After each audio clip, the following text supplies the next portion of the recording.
Hello everyone, 大家好. Welcome to another episode of Second Gen's Liberated Panda. Today we have a very special guest. You might remember today's guest from the award-winning documentary First Vote, directed by director Yi Chen, who we spoke with last week. Joining us today is the one and only Kaiser Kuo, founder and host of the Sinica podcast, editor-at-large of SupChina, and former member of the rock band Tang Dynasty, or Tang Cao, and much, much more. More than just a rocker. Kaiser Kuo, a Chinese-American freelance writer and rock musician, co-founded the rock band Tang Dynasty when he came to China in 1989.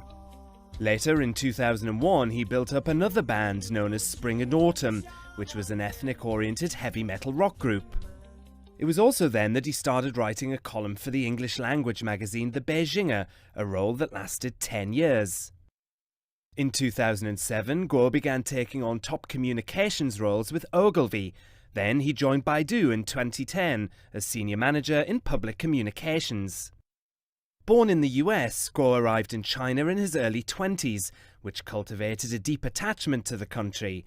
In 2010, Kaiser started The Sinica Show, a current affairs podcast based in Beijing that invites prominent Chinese journalists and observers to participate in discussions about Chinese political and economic affairs.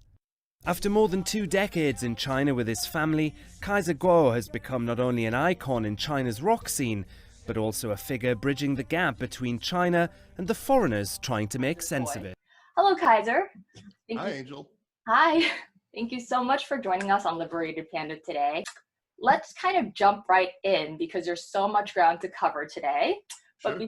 But before we get to all of that, you've had such a fascinating journey so far in your life. Would you please tell our viewers a little bit about yourself, your background, and what you're up to right now? Sure. My name is Kaiser Kuo. I was born in the U.S. here to parents originally from mainland China via Taiwan. You can probably figure that out by the spelling of my surname, Kuo. They were always interested in keeping us connected to China, the 4 kids that they had here, but I was the one on whom it really stuck.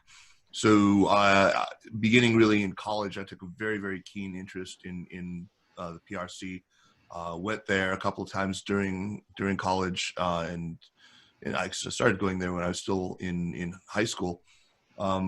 And after I finished college, I went and lived there for a year. That was a really momentous year. It was 1988 to 1989. During my time there, I started a rock band with a couple of guys that went on to become quite well known in mainland China, at least. And then really that kept me going back. And so I spent a lot of time there during the 1990s. And after just dropping out of graduate school, I went back to China in 96 and ended up staying for 20 years. I came back in 2016 with a wife and 2 children in tow. So you're really like a creature of both worlds. Yeah, I mean, I'd like to think so. I certainly, am more fluent and maybe more culturally literate in American culture than I am in Chinese, but I'm trying to fix that.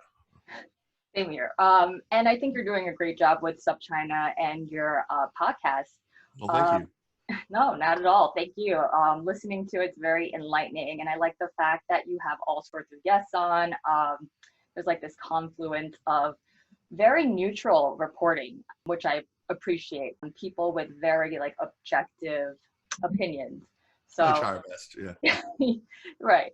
But I enjoy your articles as well, and I admire your dedication to moving to a swing state this last election. I live in New York personally, so my vote doesn't really necessarily count as much as someone in a swing state. But I do sometimes wish I do have the potential to sway votes. And that's one of the things that immediately drew me to you when I was watching the documentary, because I was like, here is a person that is so passionate about politics that he's willing to uproot his life and, move to a swing state. And so would you tell me a little bit of your thought process in doing that? I think the whole bit about me moving to a swing state just because it was a swing state is a little bit of an exaggeration. That was definitely a nice to have. It was one of the many factors that we considered. I think that all other things being equal, if it was here and somewhere else that was not a swing state, we would have decided to come here. But all of the things were not equal. There were plenty of other compelling reasons that we wanted to come to this area of North Carolina, not the least of which is that, there's an excellent university cluster here, not only UNC, but also Duke. And when you have a big university cluster, in America anyway, you have a good Chinese community. And when you have a good Chinese community, you have good Chinese restaurants and grocery stores. And these are things that we cannot live without. So, there were a lot of considerations: the weather, the culture of the place. And yeah, I'd spent some time here. I have a good friend who lives here and been to a wedding and on some reporting trips here. So I quite liked the area. Yeah, it's quite. Yeah, I mean, but the politics were important to me. And do you find that you're getting like a lot of your political activism done over there because of the community and everything? Yeah, I think there were a couple of things that I've gotten involved with. Not more than I wouldn't say that I'm somebody who's an exemplary political activist or anything, but yeah, I've gotten involved in phone banking, phone bank captaining, and doing some canvassing when that was still possible. I worked on a local election for the first elected official of Chinese descent in North Carolina at a township level. So she was a town councilor here. She's a really great woman who was born in Shanghai. Is she still in public service? Yeah, she's great. Yeah, it is. And she's a fantastic politician. She's going places. Yeah. So you have an insider perspective on how to get somebody elected. I had almost nothing to do with her getting elected. I wouldn't want to take any credit. I mean, I recorded a couple of commercials for her, radio spots and things like that. So I have experience with sound, and canvassed, made some phone calls and that kind of thing. But I didn't plan her strategy. No, of course not. Right, you just got to see it. Right. But it's stuff that matters a lot to me personally. Right. And I'm sure it informs you as well in your discussions in your podcast and your writing in China and everything. Sure. I mean, to some extent, although, we're really focused on China issues and not so much on the U.S., but, U.S.-China is something that I care very much about. And sort of by default, because, we had done the show for the first 6 years in Beijing. And after moving here, not only because of all the, the vicissitudes of the U.S.-China relationship during the Trump administration, but also, because of my proximity here, like to D.C. and to New York, U.S.-China relations became by default sort of a major topic that we covered. Yes. Less than domestic Chinese politics, less than sort of the business world in China, which had been mainstays before. Yes, it's really dominated our news cycle, and it's something that we haven't seen ever before Trump. You hardly get to see anything about China unless they're visiting for a state visit or something. So it's refreshing that we're having U.S.-China talk, because I know so many of us. I don't know if it's. I'd almost rather it not be in the news. I think things were a whole lot better when it wasn't, a constant, item in the news. It wasn't at the forefront of people's consciousness. As Will Wiseman once said, the best thing that ever happened to U.S.-China relations, I mean, maybe the real greatest force in favor of a stable relationship was the complete apathy of most of the American public and most of American officialdom. That's interesting. The less they pay attention, the better. Yeah, if you ask me. So you think that it would be easier to accomplish our goals if there was just less noise from the public? Not just from the public, but also from officials who want to rouse the public in action. I think if you look at what was the best period in U.S.-China relations, it was probably from after September 11th in 2001 till about the Olympics, 2008. I mean, you can barely name a thing to really have roiled the waters in that relationship during that time. And why? It's because America was entirely distracted. And what was China like during that time? It was increasingly liberal. I mean, it was increasingly tolerant. It was more, if not participatory, at least it was more deliberative. It was more, I think. Cooperative? Yeah, not just cooperative with the U.S., but I'm talking domestically. It was considerably less repressive, right? Right. So I think it's an important thing. I mean, I think practically the best thing we can do is to worry about other things. The reason behind that is because Xi Jinping came into power. No, I don't. Oh. No, okay. I think that it was already well underway before he came to power. I'm somebody who very much believes that the times create the leader, not the leader creates the times. I think that, irrespective of who we had in office in China, whether it had been Bo Xilai or whatever. I don't think that it's because of Xi Jinping. I think that Xi Jinping became, the really autocratic and quite repressive person that he is, because of the situation in, the political situation, both domestically and internationally at the time that he took office. That's actually really interesting to Chinese Americans like myself, because we're not exposed to what the Chinese community are talking about because of the language barrier. So when we read American articles, that a lot of the tensions between U.S. and China to Xi Jinping's rise in power. So it's Right. interesting to get your view on that, because you live there, so you would know. And so often I read the articles, and I'm Chinese and I'm from Shanghai myself, and I'm like, wait, they got China so wrong. So I'm glad we have you on to kind of to give us the real scoop on what's going on over there, and why you think tensions are so high. Do you think it's partly because just Trump's aggressive rhetoric against China? Again, I think that it was already well underway before Trump, and it was well underway before Xi. I think you can see the very clear downturn already beginning in 2009, and that was for a whole bunch of reasons. It's impossible, I think, to just simply place the blame on any one individual. This was already well underway. If you want, I can go through my various theories as to why, but I think just at a very superficial level, China during that time, by design, had a decentralized leadership. I think that Hu Jintao, we all understand, he was really just primus inter pares, that it was a collective leadership, and that had its good points for sure, but it also, I think, allowed, it was a not very efficient leadership. A lot of corruption, a lot of power tended to accrue in these sorts of spheres of influence or base areas for some of these leaders. There was a lot of factionalism during that time, and when you saw there was bound to be a reaction to that it happened at the same time as the United States had sort of conspicuously shown that it had botched its stewardship of the global financial system, 2008, 2009.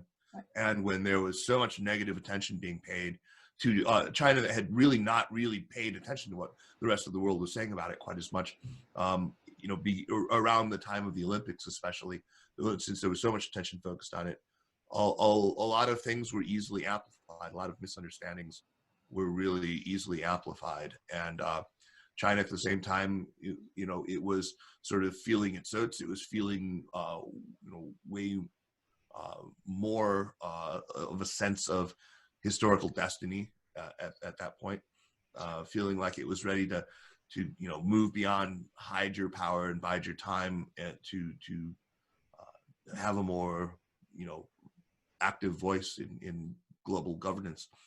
So, and I think also the United States was not careful about how its messaging landed on the ears in Beijing.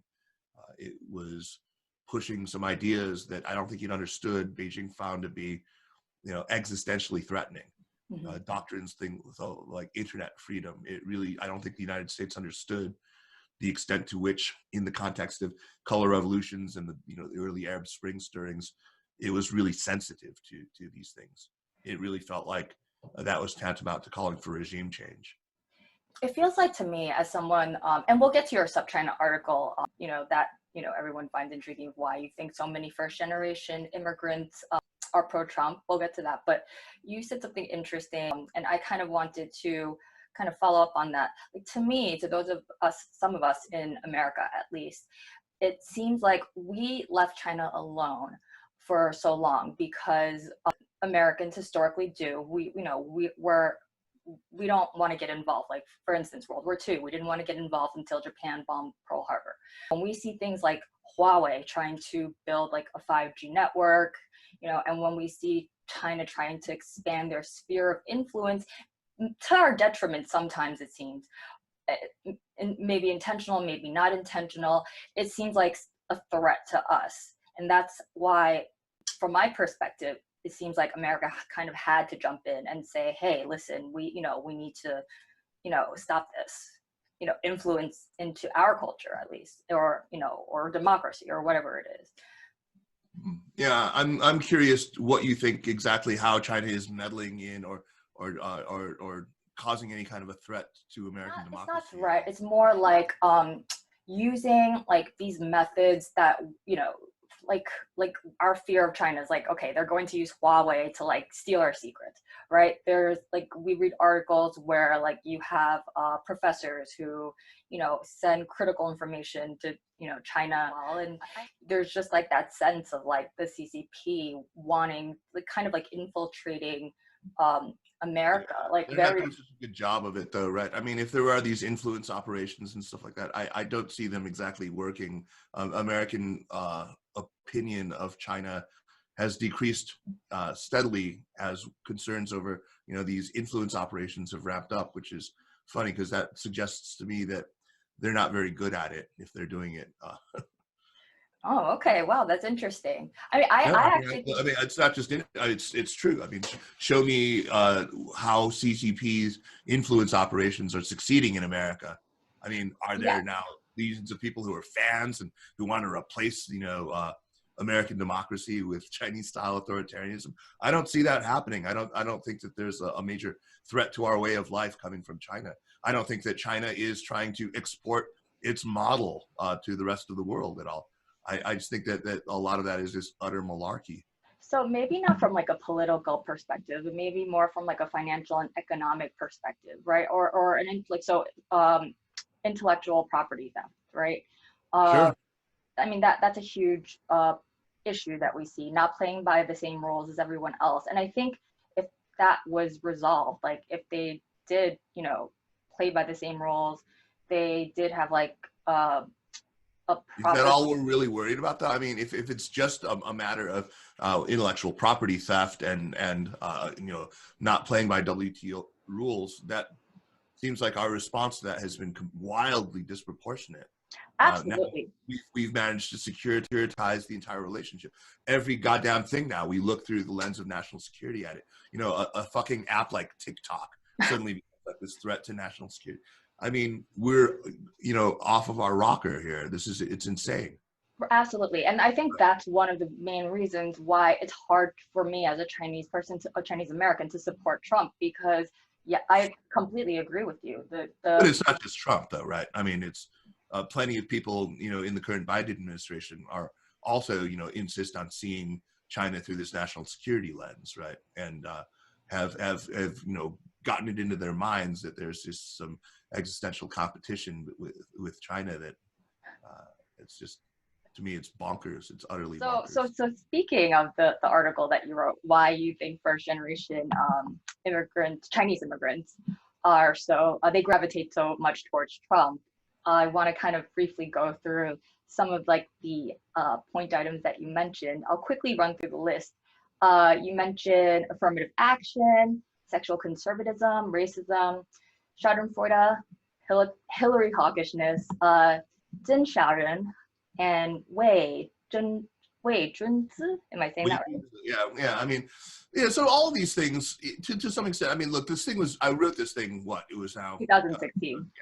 Yeah, it was 2016. So we're getting on 5 years ago. Obviously, a lot has changed. We didn't know who Trump was as president at that point. But yeah, I think a lot of it still stands. But there's one thing that I didn't talk about in that piece that I really should have, that I think I would now move very much to the top of any list that wanted to explain, you know, the support that we see, not just among Chinese here in the United States, but also in China for them. And that is this. I think it reflects more than anything the sorts of the values and the, you know, social realities of China during the reform and opening period. The kind of brutal, amoral pragmatism that is the dominant ethos in China. It's the I'm going to, you know, screw you before you screw me. I don't care who I have to step on. I'm getting ahead. This almost kind of unbridled egoism that you see so much in China these days, and that is a function of course, of, you know, the stage of history where they're at, and the scarcity of resources and the size of the population and a lot of other things. But I think that's really the most important explanatory variable. A lot of the people who came to the United States from China, came expressly for one reason, that's that they and their children could have, material advantages. Right. And so that naturally predisposes them to want lower taxes, to want less competition from other immigrants, to want to, tear down anything that gets in the way of their children getting into the best universities. So yeah, I think that's most of it right One there. of my questions Right, is no, how do we bridge that understanding gap between the Chinese people that purely occupy the Chinese speaking world? Like they'll live in a place where they'll either live in a place that's like exclusively like Chinese, where surrounded by Chinese people, or they'll only watch like Chinese news and Chinese like commentary. And then like people like me who are only watching American news and living amongst Americans and have no idea what's really going on and what Chinese people are like talking about. Like how do we like bridge that gap? Yeah, I mean, I think it's, first of all, I want to make clear that I don't think there's anything wrong with only wanting to live in one world or the other. My preference is to try to live in both and try to understand both, but people have different priorities. People have different calculuses of opportunity cost, because it takes time to do that. I don't think there's also anything inherently wrong with only getting your news in Chinese, if there are ways to prevent fake news, the spread of false information, disinformation, misinformation, and unfortunately both media spheres are really rife with it, both the Chinese language media sphere and the English language one. I mean, if you look, I know so many of, for example, my wife's friends who are utterly poisoned by this, Guo and Gui or Falun Gong shit. I mean, who just are unable to distinguish that from, sensible, actual fact-based reporting. And Right. It's very disturbing. And it's hard to break people out of it. I think that it starts, as all things, with a little bit of empathy, right? I mean, you've got to understand, you got to try to put yourself in their shoes. Right now, somebody comes to the United States from China, and it's easier, so much easier than it was when my parents came to the United States in the 50s, for example, to live in an exclusively Chinese world. You Right. can be here. There's signage out there, there's translation apps, there's all the media that you could ever want to consume in a lifetime at your fingertips, in your native language. There's television, there's subtitled films. It's all here. And most of all, there's a gigantic community of other people. So yeah, I mean, it's very easy to not. And I don't think that it's, we're past that melting pot idea a long time ago. We shouldn't insist that assimilation or believe that assimilation into, white dominated American society is a better thing, right? So I want to be careful that we. Right. So when I mean assimilation, I guess I mean like taking a more tolerant view of maybe even like, liberal. I know that's like a dirty word these days, but like a liberal view towards a lot of me. but for like a lot of people, like I feel like, when you say liberal, people like it's like a dirty word now, but it's bizarre. For me. It's bizarre, right? It's bizarre. But I just feel like assimilation is like another way, like a euphemism for saying tolerance, for saying like acceptance of like Yeah, like, I think it's if we want to say like tolerant and pluralistic or whatever and open, let's use those words. I mean, that's not what assimilation really has meant historically, right? I mean, assimilation, it has a different meaning, I think, for most people. So, I mean, I wouldn't use that word to describe, the adoption of the good values in American society. But I get what you mean. What word would you use for that then? I'd be even a little more precise. I'd say, tolerant, appreciative of diversity, or anti-racist, or anti-sexist, or not fucking homophobic, right? I mean, Right. what we actually see though is there is a whole political party in this country that is that encourages you to resist the adoption of those good values, right? And that pats you on the back for being, for speaking your mind, for not being politically correct or whatever. Right. And that's, yeah. So I think this is one of the things that I see, is that this political party is sort of encouraging and proactively trying to bring out the worst habits that unfortunately some immigrant populations bring to the United States. You know, their own like really old school conservatism, their old world sexual mores, their old world sort of religious values, or their old world ideas of the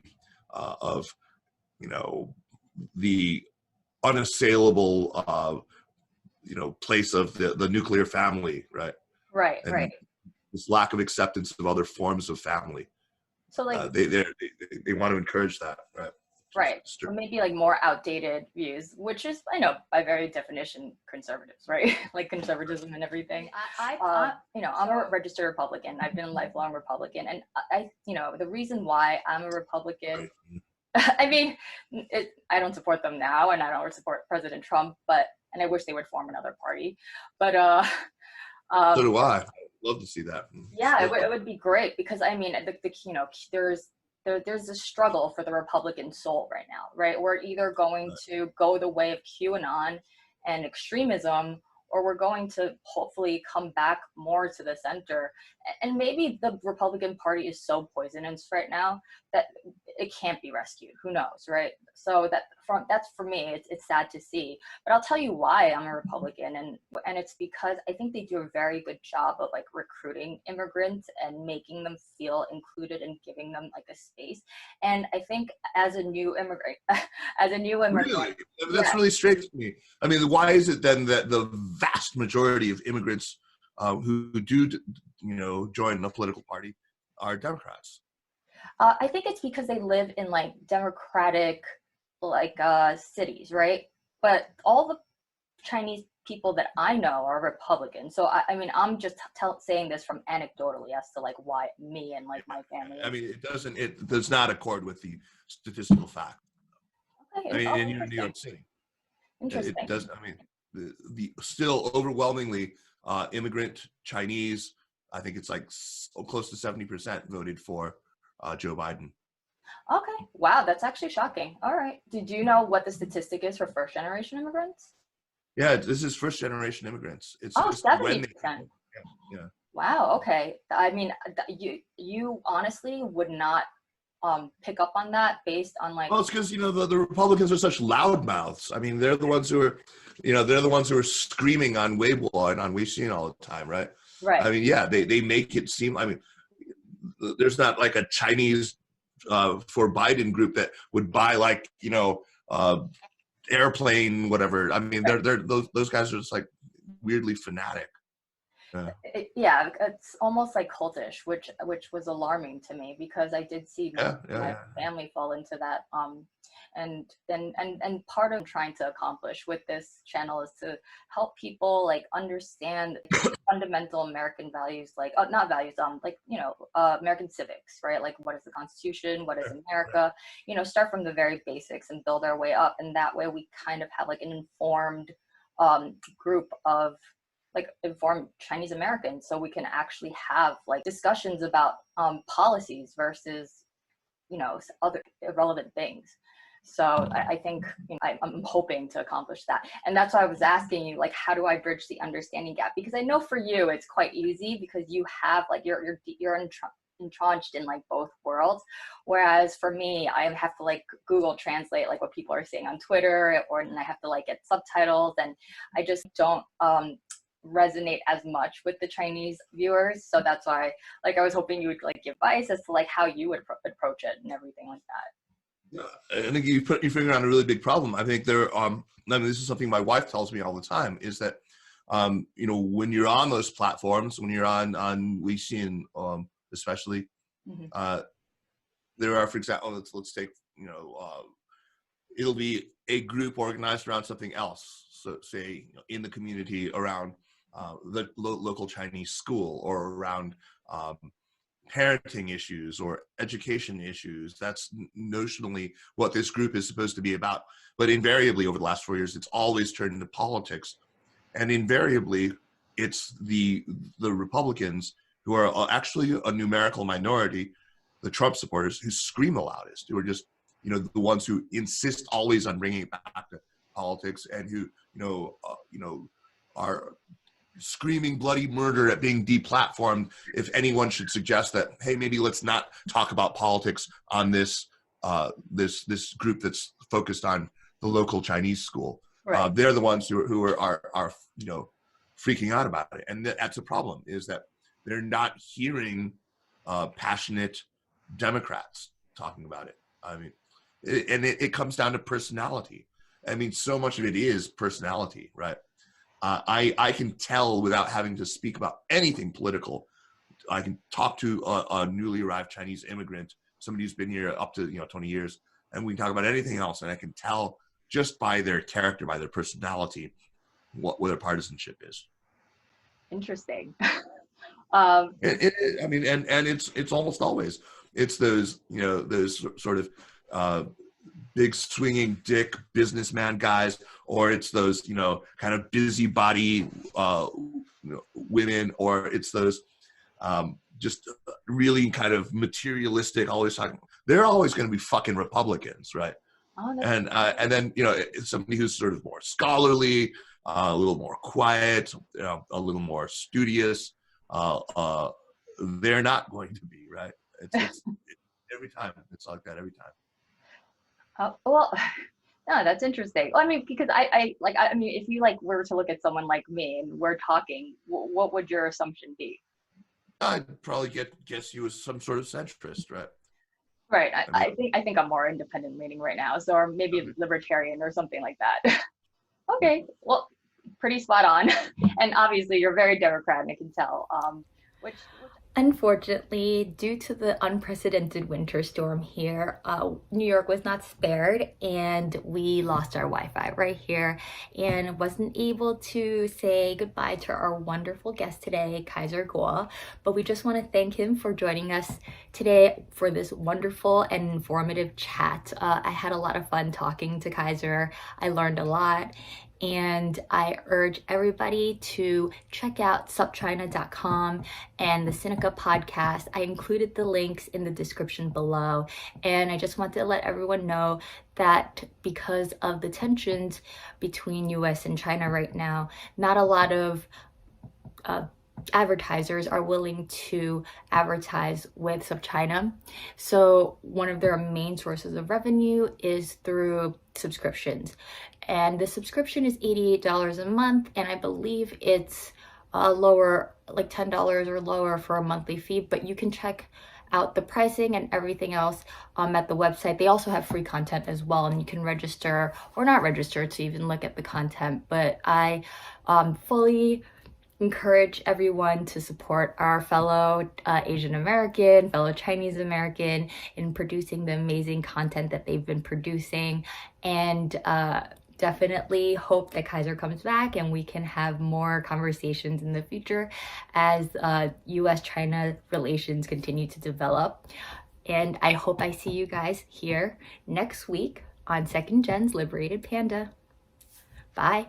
Oh, and one more thing. I just wanted to show a clip of Kaiser Kuo's 10-year anniversary podcast for the Sinica podcast, and just a short clip to play us out. So have a good day. Bye, guys. Until next time.